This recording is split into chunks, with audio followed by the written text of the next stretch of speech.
Assalamu alaikum, my dear students. I am your instructor or Professor Zahir Abbas. In this lecture, we will discuss about the verb. बच्चों, हमने जो sequence शुरू की है इसमें मैंने नाउन और प्रोनाउन का कंसेप्ट आपको दिया है और सिंपल इंट्रोडक्शन करवाया था।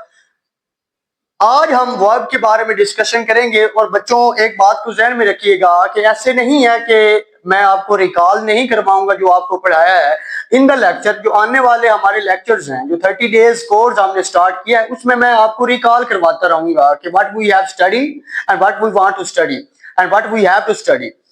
बच्चों, बहुत ही इंपॉर्टेंट टॉपिक हम डिस्कस करेंगे, वो है बच्चों वर्ब।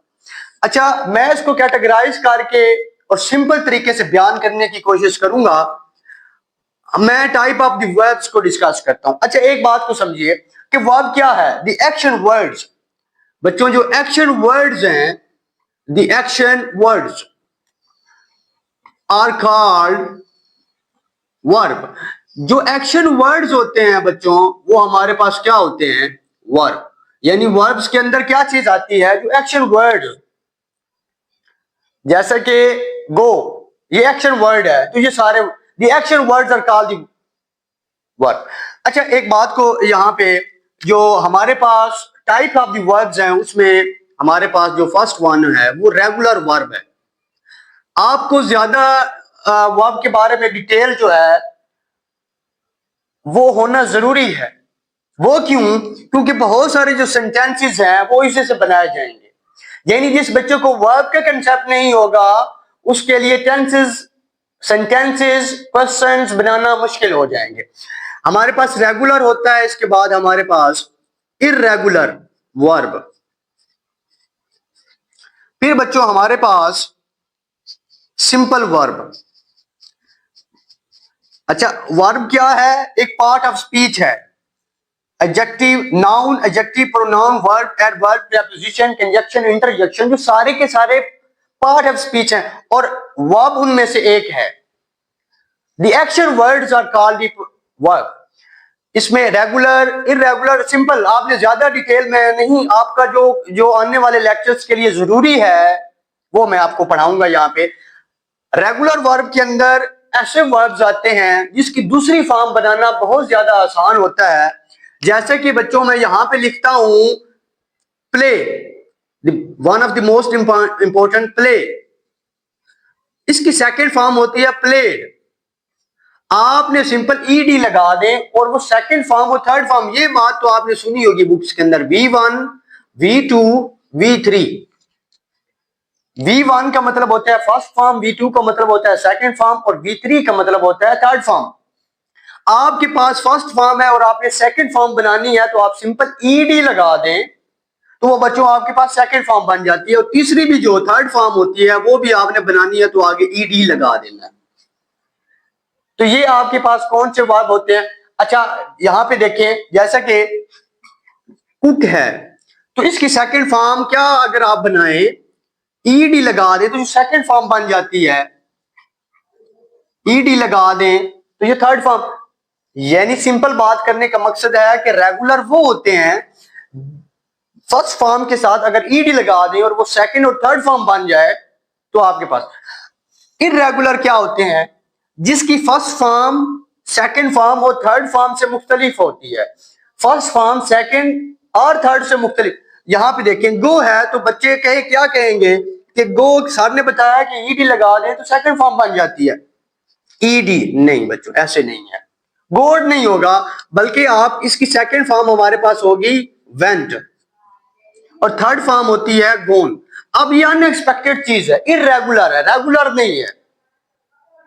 यहां पे देखें, जैसे कि हमारे पास है ब्रिंग, V1, V2, V3। ये वर्ब्स की फॉर्म, जब मैंने आपको कल भी बात कह रहा था कि आपने फॉर्म ऑफ द वर्ब जो है उसके ऊपर ज्यादा फोकस करना है।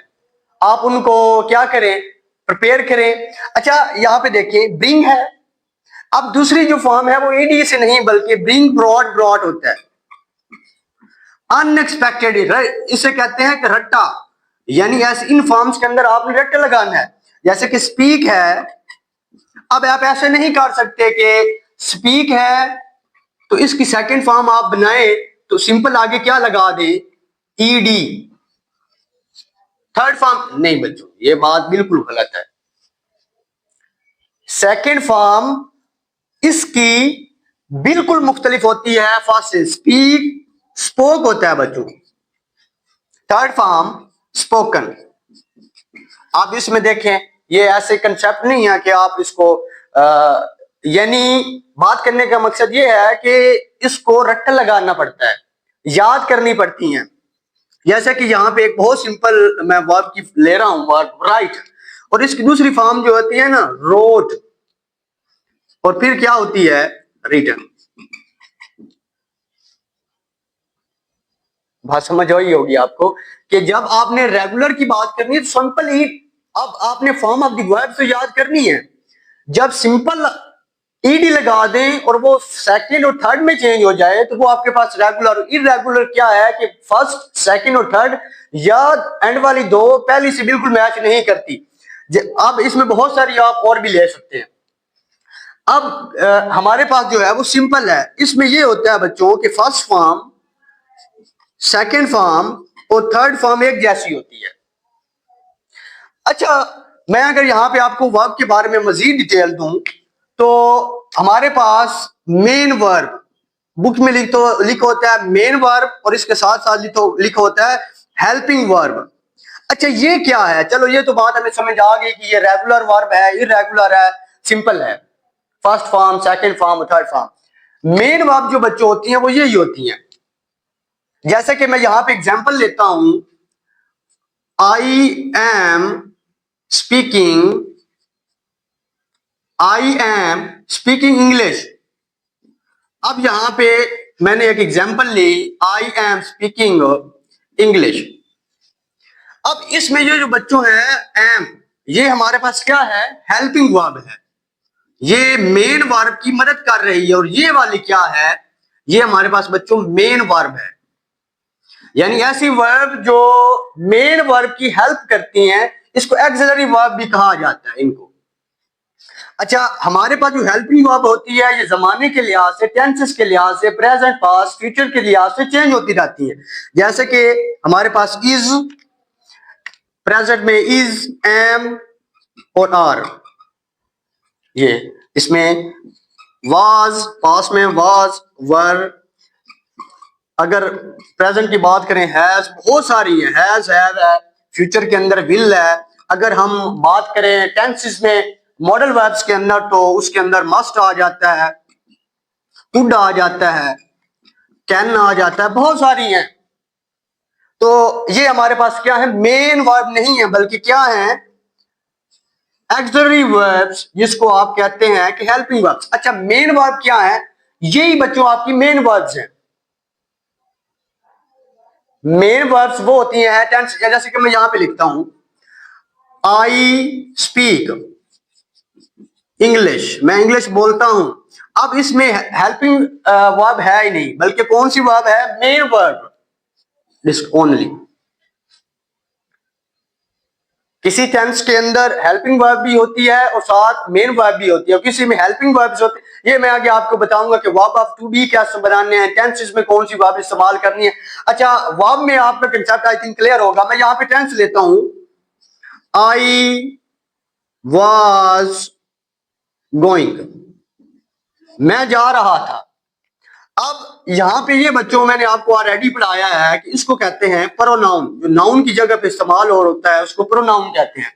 आगे अपने वाज लगाया हुआ है, तो ये बच्चों हमारे पास कौन सी वर्ब है? Helping verb. अच्छा, यहां पे गोइंग है, ये क्या है? ये हमारे पास बच्चों मेन वर्ब है। अब दोबारा मैं रिकॉल करवाता हूं जितना मैंने आपको पढ़ाया है। मैंने कहा कि पार्ट ऑफ स्पीच के नाम का पता होना चाहिए आपको, जिसमें name of the part of speech मैंने आपको बताए। Noun, adjective, pronoun, verb, adverb, preposition, conjunction and interjection है। इसके बारे में मैंने आपको इंग्लिश का कंसेप्ट दिया कि English is a language, is not a subject. You have to learn a language, not a subject. और मैंने इसके साथ साथ आपको नाउन और प्रोनाउन के बारे में पढ़ाया कि noun is the name of place person, जितनी भी शख्स जगह जितनी भी चीजें हैं उनके जो नाम हैं वो सारे के सारे नाउन हैं। प्रोनाउन क्या होते हैं? जो नाउन की जगह पे इस्तेमाल होते हैं। For example, you are using the noun for the name of Ali, you will use he, तो वहां पे आप ही इस्तेमाल करेंगे। यानी नाउन और प्रोनाउन में बहुत सारे हैं। इसमें सिंगुलर का मैंने कंसेप्ट दिया, सिंगुलर में ही, शी, इट, दिस, दैट, और प्लूरल के अंदर दे, आई, यू, दीज एंड दोज आते हैं। तो अब तीन चीजें मैंने, अच्छा मैं यहाँ पे आपको एक चीज बताता चलूं, जो अब हम नेक्स्ट जो टेंसेस की तरफ जा रहे हैं, मैंने आपको कहा था कि मैं सिंपल चीजें पढ़ा के आगे चला जाऊंगा। हमारे पास बच्चों इंपेरेटिव सेंटेंसेस होते हैं, इंपेरेटिव हुक्मिया जुमले आप इसको कहते हैं। अब उसी से हम इसका स्टार्ट लेंगे सेंटेंस बनाना। अभी तक मैंने आपको सेंटेंस बनाना नहीं सिखाए, सिंपल मैं पार्ट ऑफ स्पीच उसका इंट्रोडक्शन करवा रहा था। अब पार्ट ऑफ स्पीच के अंदर इंपेरेटिव सेंटेंसेस के अंदर जो फॉर्म ऑफ वर्ब इस्तेमाल होती है वो फर्स्ट होती है। इसमें देखें, don't, first form of the verb plus object, always और never, first form of the verb plus object. इसमें देखें, लेट्स है plus first form of the verb है प्लस ऑब्जेक्ट है। इसमें ट्राई टू है plus first form of the verb है plus object. एक लास्ट है वो भी देखें, let plus object plus verb की फर्स्ट फॉर्म प्लस ऑब्जेक्ट। अच्छा बच्चों, जब एक बात और समझिएगा, अगर टेंस के अंदर एस आए, ओ आए और इसके साथ साथ वी आए, एस का मतलब होता है सब्जेक्ट और ओ का मतलब होता है ऑब्जेक्ट।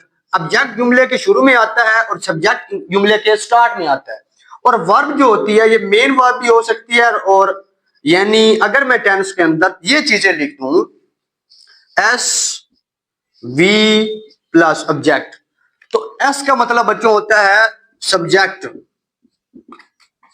और वी का मतलब होता है वर्ब और ओ का मतलब होता है ऑब्जेक्ट। ये तीन बातें आपने ध्यान में रखनी है, एस, वी और ओ। ये मैं इस तरह से लिखूंगा। एस का मतलब सब्जेक्ट, सब्जेक्ट में नाउन भी हो सकता है, प्रोनाउन भी हो सकता है, जेरांड भी हो सकता है। एस लिखूं तो आपने समझना है कि सब्जेक्ट है, वी वर्ब और ओ ऑब्जेक्ट। तो इनको प्रिपेयर करें और जब हम नेक्स्ट जो चीजें आपके लिए आएंगी वो और ज्यादा आसान हो।